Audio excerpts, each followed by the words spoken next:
can happen to me, I promise you, it can happen to anyone. Hacking happens all the time. The thing that concerns me is not so much the fact that the information was available. All of this information you can buy from Google. What concerns me is how did they get this information?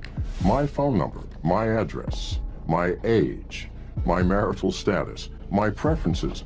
Once you get the information into a database, it will be hacked and something we should be concerned about. But far more concerning to me is how did it happen?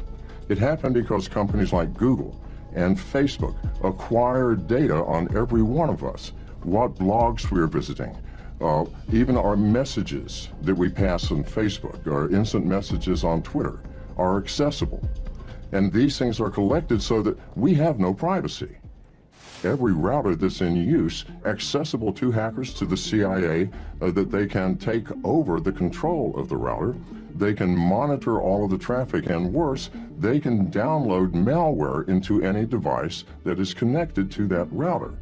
So I personally never connect to any Wi-Fi system. Every router in America has been compromised. We have all known this, and we've been warning about it for years. Nobody pays attention until something like WikiLeaks comes up and says, look, this is what's happening. Then the world goes, oh, but we've been saying it for years.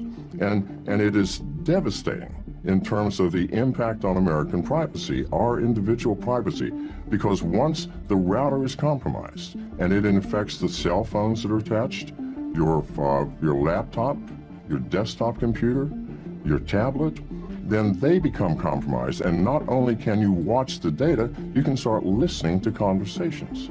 You can start watching through the cameras on these devices. If you actually go to Starbucks and get on the free Wi-Fi, you're being very foolish, because not only is the router compromised at Starbucks, but there are people in Starbucks that have devices pretending to be Wi-Fi.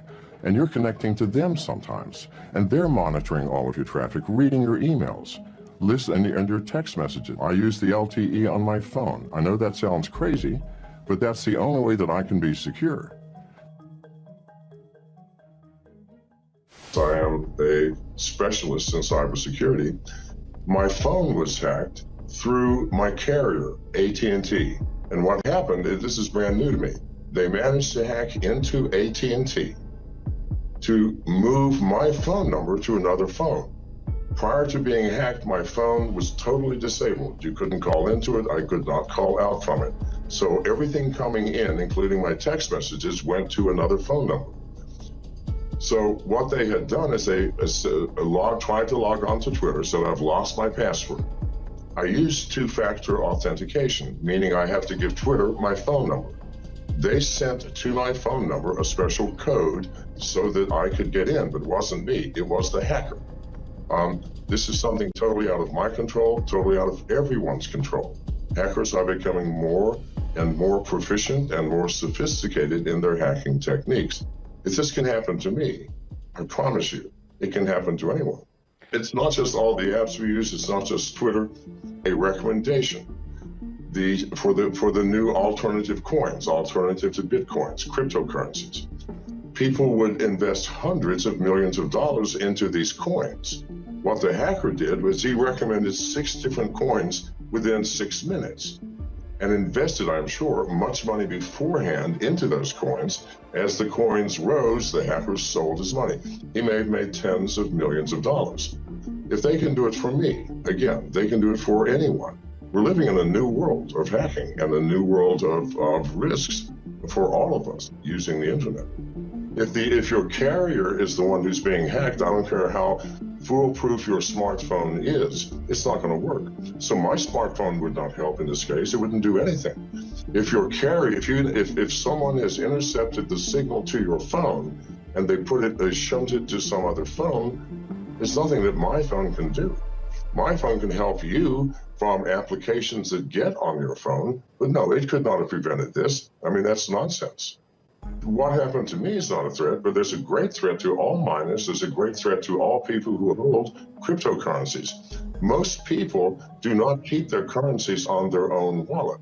They use wallets on the exchanges. Now, if I were a hacker trying to hack into wallets and get money, I wouldn't search around the world for individuals that had the wallets. No, I would go to an exchange. And the exchanges have billions of dollars in cryptocurrency. So yes, they're all at risk. Everybody says, no, we are secure. That has been proven over and over and over again to be absolute nonsense, beginning with Mt. Gox a couple of years ago, where hundreds of millions of dollars were lost. This will continue to happen until people, the owners of the exchanges, understand that the world they are in is far more sophisticated in terms of hacking than they believe. And I promise you, every exchange will at some point in the near future get hacked. And if you have your wallet on those exchanges, you will lose your money because they do not have the resources to reimburse you. It's insane to say, if you have nothing to hide, you have nothing to fear. We're all humans. Now something that you may not know is that over half of all smartphones, both iOS and Android, are infected with keystroke logging software. Every pornography site in the world, how do you think they make their money? This is the issue. It costs millions of dollars to maintain these massive databases and have the bandwidth to disperse this pornography, and yet you don't pay? Yes, you're paying. The instant you visit the site, if you have an Android, for example, the site runs a JavaScript which sets the download unauthorized application flag. The very first video that you watch, you clicked, you did something. Downloads, first and foremost, a remote rooting function. If it's an iPhone, a remote jailbreaking program. All can be remotely rooted now. After it's rooted, they download a keylogger, and all this takes just a matter of seconds. And from that point on, somebody is watching every single one of your keystrokes. Now, people pay these pornography sites for the ability to put their keylogging software on your phones. Why? Maybe you do online banking, all right? You have a password, you have an application. The very first time you've logged into your bank to check your balance or do anything, they go, thank you very much. And the next day, your bank balance will disappear. Now, why has this not happened to you already? Because hackers are not stupid. In order to take something, they have to download additional software. If they only take 400 or 500 people's bank accounts in one day, then the next day, the white hat hackers are going to say, this is how they did it.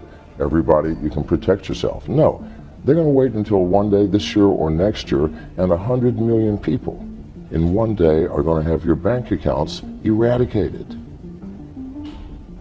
Zero balance. Or your identity will be stolen, or your Bitcoin wallet will be emptied. Or maybe they've been watching your keystrokes to see if, maybe you're saying something to a friend or a lover that maybe could compromise you. Maybe they can blackmail you. So this is why this is being done. And the Russian cyber mafia and the Chinese cyber mafia are so powerful. They pay literally hundreds of millions of dollars to these pornography sites to allow them to access your smartphone so that at some point they can utilize that. It's something to think about. What is the cloud? We haven't thought this through, people. The cloud is a place where I'm going to store data. I don't know what computer it's on or even what country it's in. I don't know who is managing it and monitoring it and controlling it.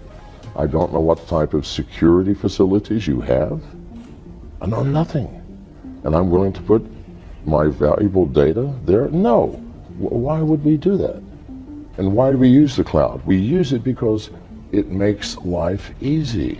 I can access my data from anywhere and from any device, on an airplane, my smartphone, my laptop, who cares? It would have to be a new type of cloud, a cloud that you, as the user, have control over to the extent that you get to choose the location of your data. The ridiculousness of wallets, keep in mind that if you've been to a pornography site, someone's watching you anyway, as soon as you install the wallet, you just gave up your wallet to any hacker who wants access to it.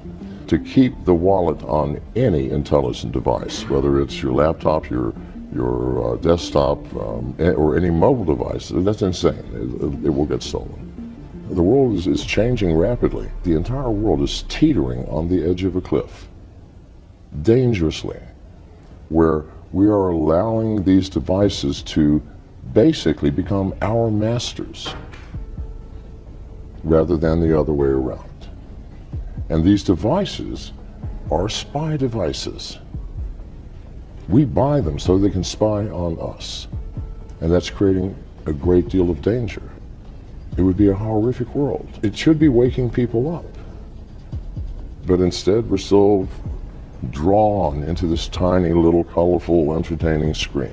Most secure is it's this one, the one that I carry, and it's the Samsung S7. And the reason is it is the only phone that cannot be remotely rooted or remotely jailbroken.